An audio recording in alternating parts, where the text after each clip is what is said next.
अरब की सरजमीन में जहाँ से मुशरिकीन को निकाल बाहर किया गया था, वहाँ पे मंदिर बनाएंगे। तो इन्होंने क्या समझा था कि वो खालिक जैसे नवाजता है, वो जैसे नवाज सकता है।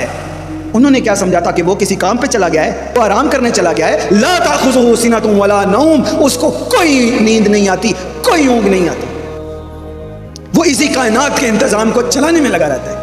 इन्होंने क्या समझा था कि हम अल्लाह की ज़मीन पर जुल्म फैलाते रहेंगे।